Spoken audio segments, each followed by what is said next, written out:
विज्ञान पूरी मानवता के लिए सुंदर उपहार है। મિત્રો આજનો યુગ તો વિજ્ઞાનનો યુગ છે। આજે ચારેય તરફ વિજ્ઞાન જ બોલબાલા છે। કલમથી લઈને લેપટોપ સુધીની બધી જ વસ્તુ વિજ્ઞાનની જ દેન છે।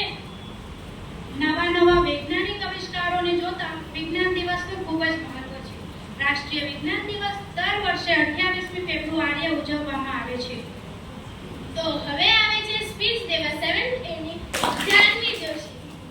देश में हर साल 28 फरवरी को राष्ट्रीय विज्ञान दिवस के रूप में मनाया जाता है, जिसके तहत विज्ञान को लेकर जागरूकता फैलाने का काम किया जाता है। दरअसल 28 फरवरी को राष्ट्रीय विज्ञान दिवस इसलिए मनाया जाता है क्योंकि इस दिन महान वैज्ञानिक सर सीवी रमन ने रमन इफेक्ट की खोज की थी, जिसके लिए उन्हें विश्व का सबसे बड़ा पुरस्कार नोबेल से सम्मानित किया गया था। सर सीवी रमन की उपलब्धि के उपलक्ष्य में देश में हर साल 28 फरवरी को विज्ञान दिवस के रूप में मनाया जाता है। નાનકડી કવિતા રજૂ કરું છું। વૃક્ષોની શાખાઓમાં છે સુગંધ શાંતિ, તેમના પાંદડાઓમાં છે પરમ તાજગી। વિશ્વનું સૌંદર્ય જાણવે છે વૃક્ષો, મનુષ્ય માટે જીવન દાન છે વૃક્ષો। જડોથી મક્કમ ઉભા છે સ્થિર, શીખવે છે આંધીમાં કેમ રહવું અટક। જ્યાં સુધી ટીકી રહ્યા છે આ વૃક્ષો, ત્યાં સુધી રહીશ સુખ ને શાંતિ। વૃક્ષોને બચાવો, આપો તેને સંરક્ષણ, માટે બચાવો પૃથ્વી, આપો તેને ગૌરવ।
નમસ્તે, મારું નામ ભક્તિ વિજય ગોસ્વામી છે। હું ધોરણ 8 માં ભણું છું।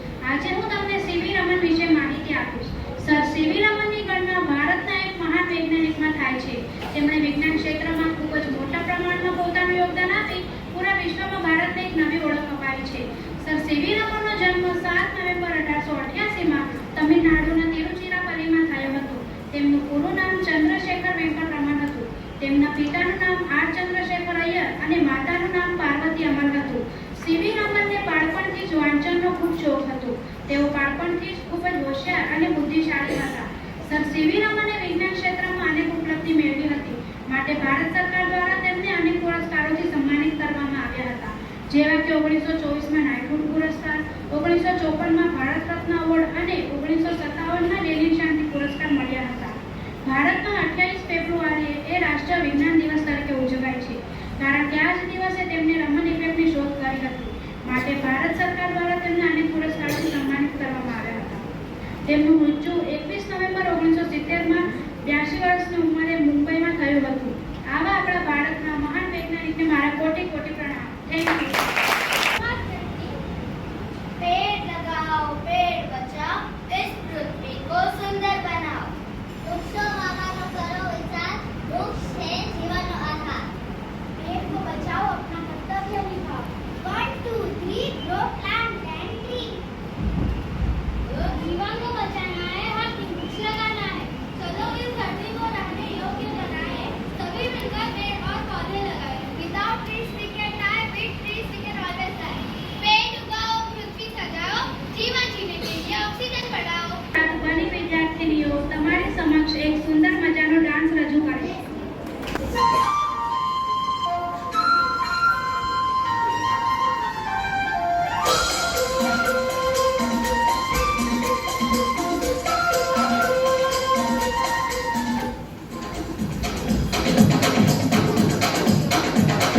देखो देखो गौर से देखो ऑब्जर्वेशन करना सीखो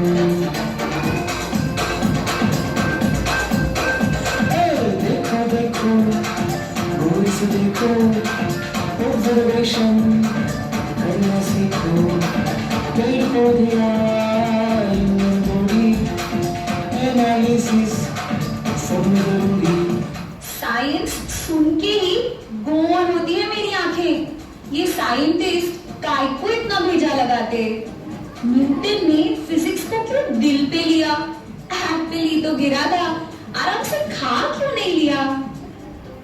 साइंस ये तो है कुदरत का कमाल।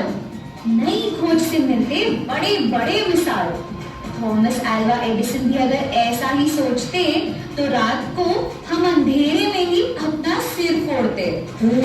आंखें जो देख या न देख पाए हो छुपा है साइंस वहाँ भी केमिस्ट्री प्रयोग की करती है फिजिक्स की बायो में भी डूब की चलो चलो चलो चलो मारते हैं हम भी હવે ધોરણ 8 અને સેજલ પૃથ્વીની મનોવ્યથા રજૂ કરવા આવી છે.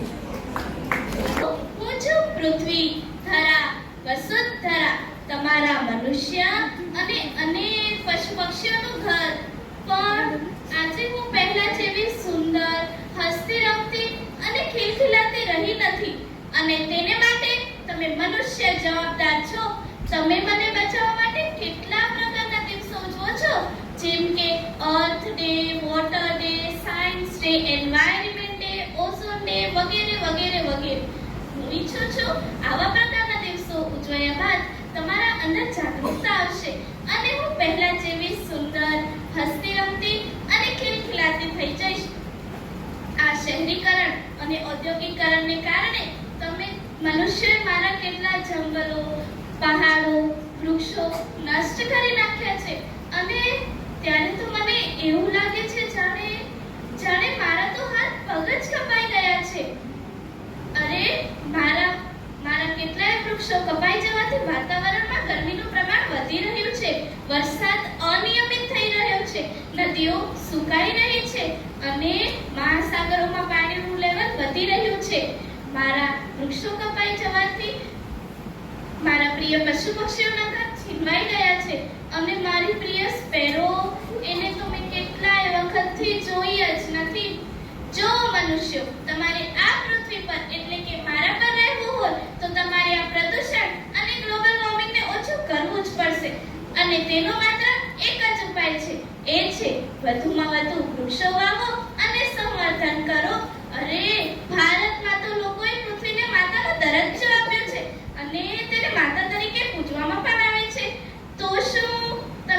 માતાને નષ્ટ થતી જોઈ શકો છો?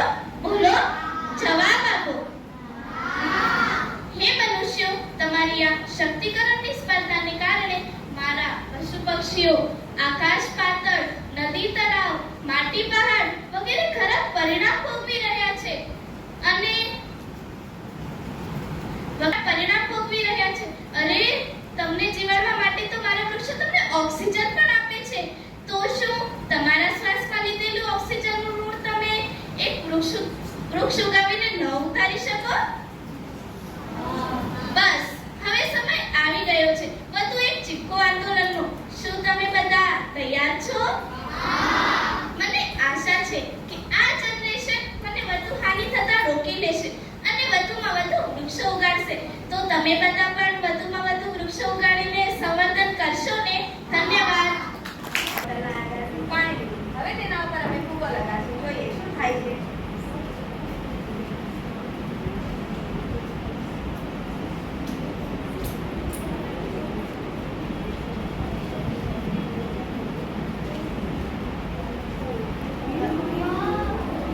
અરે આ શું થયું? અરે આ ફૂગો તો ફૂલવા માંડ્યો. અમે આ ફૂગાના અંદર પહેલેથી જ ઈનો નાખ્યો. જ્યારે ફૂગાને તેના અંદર નાખ્યો તો ઈનો અને પાણી બંને વચ્ચે રાસાયણિક પ્રક્રિયા થઈ અને તેમાંથી કાર્બન ડાયોક્સાઇડ બહાર નીકળ્યો. કાર્બન ડાયોક્સાઇડને બહાર જવાની જગ્યા નથી, તે માટે તે ફૂગો ફૂલવા માંડ્યો. આપણે બંને સાઈડ એક સરખી ડૂબોઈશું. તેની ઉપર એક પેપર રાખશું. હવે તેની ઉપર ડસ્ટર રાખીને જોઈએ કે આ ડસ્ટર નીચે પડે છે કે નહીં. અરે, આ તો પડી જાય છે. ચાલ, હું તને એક ચેલેન્જ આપું છું. તું આ ડસ્ટરને એવી રીતે રાખ કે આ ડસ્ટર નીચે પડે નહીં. આ તો પડી જાય છે. મને એક આઈડિયા આવ્યો. ચાલ, આપણે આ પેપર લેશું, તેને ફોલ્ડ કરશું.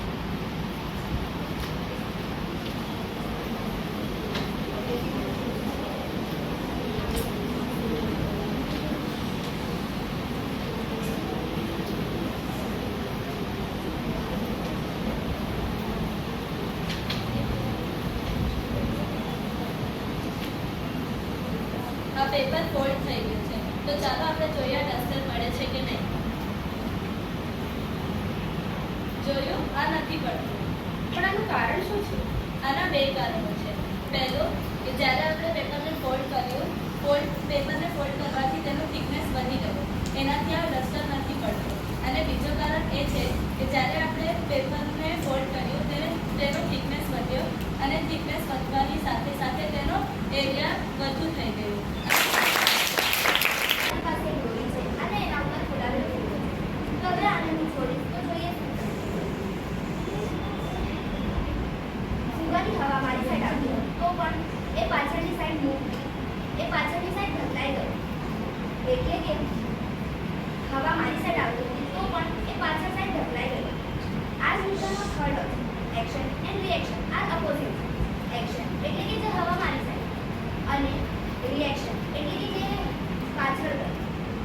આ જ ન્યૂટનનો થર્ડ લો છે. Action and reaction are opposite but with same magnitude.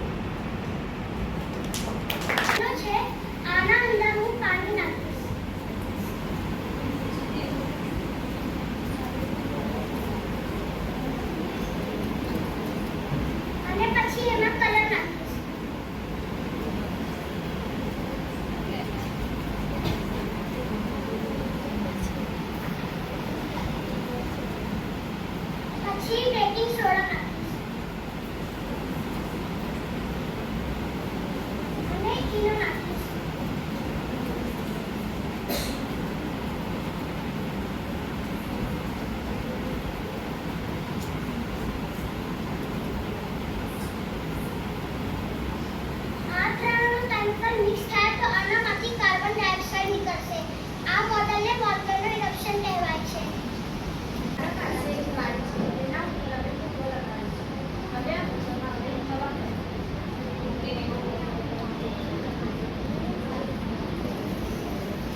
પછી એમાં નેલ પોલિશ નાખી.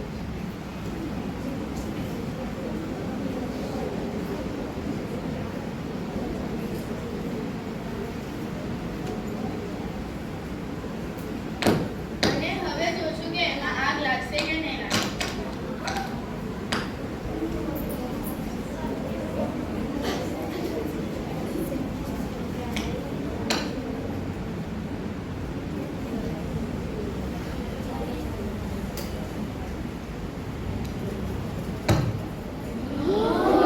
આગ તો લાગી ગઈ. તો કેવી રીતે લાગી? કારણ કે નેલ પોલિશમાં એસિટોન હોય છે અને એસિટોન જ્વલનશીલ હોય છે, એટલા માટે નેલ પોલિશમાં આગ લાગે છે.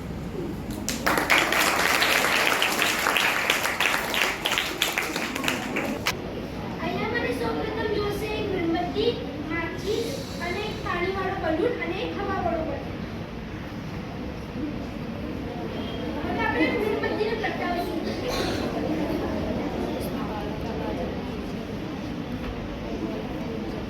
હવે આપણે હવાવાળો બલૂન લેશું.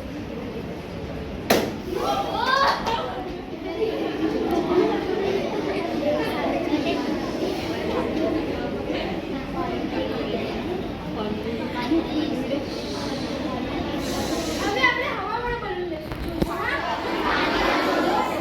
પાણીવાળો બલૂન લેશું.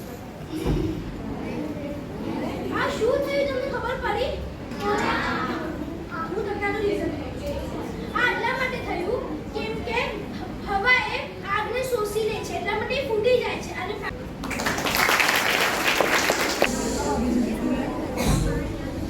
આ ગ્લાસ છે. હવે હું ગ્લાસને આખો ગ્લાસ પાણીથી ભરું છું.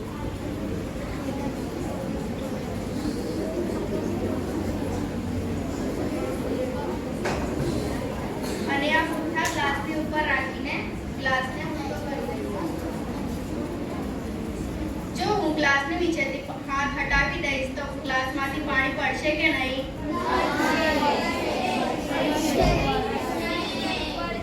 ચાલો જોઈએ. હવે હું ગ્લાસની નીચેથી ધીરે ધીરે હાથ હટાવું છું. અરે પાણી તો નહીં પડ્યું, કારણ કે ગ્લાસ પુઠ્ઠાની નીચેથી એટમોસ્ફિયરિક પ્રેશર લાગે છે, માટે પાણી નહીં પડ્યું.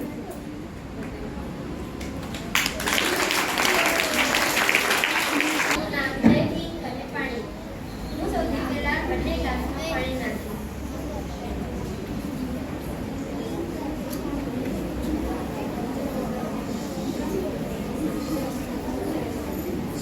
હવે હું આમાંથી એક ગ્લાસમાં મીઠું નાખીશ.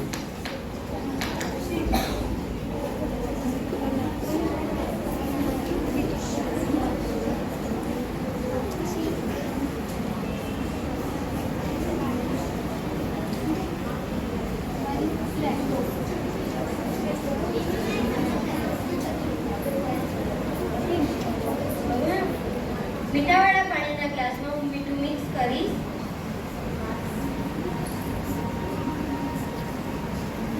અને એક ગ્લાસમાં ફક્ત પાણી રાખીશ. હવે હું જુઓ, મીઠાવાળા ગ્લાસમાં ઈંક ઉપર જ રહી ગઈ અને મીઠા વગરના ગ્લાસમાં ઈંક નીચે સુધી ગયું. આનું કારણ શું તમને ખબર છે? હું કહું છું. ઈંક પાણીમાં તરે છે કારણ કે ખારા પાણીની ઘનતા સાદા પાણી કરતાં વધુ હોય છે, તેથી ઈંક પાણી પર તરે છે. ઈંકની ઘનતા ઓછી હોવાથી તે પાણી પર તરે છે. સાથે સાથે ખારા પાણી દ્વારા ઈંક પર લાગતું તારક બળ વધુ હોય છે, તેથી ઈંક ખારા પાણીના તળિયે જમા ન થતા પાણી પર તરે છે. Thank you. Different liquids and taste. પહેલા મેં આમાં મધ, પાણી અને તેલ નાખ્યું છે. ચાલો હવે શરૂ કરીએ. જ્યારે હું આ નળને અંદર નાખું છું તો તે સૌથી નીચે જાય છે, કારણ કે તેનું વજન તેલ અને પાણી કરતાં વધારે છે. જ્યારે હું આના અંદર દ્રાક્ષ નાખું છું ત્યારે તે મધ અને પાણીના વચમાં રૂપે છે, કારણ કે તેનું વજન તેલ કરતાં વધારે છે અને મધ કરતાં કમ છે. જ્યારે હું બોટલના ઢાંકણાને નાખું છું ત્યારે તે ઉપર તરે છે, કારણ કે તેનું વજન સૌથી કમ છે. જુદા જુદા પ્રવાહીની ઘનતા અલગ અલગ હોય છે, જેના કારણે વસ્તુ ઉભે છે અથવા તરે છે. Thank you.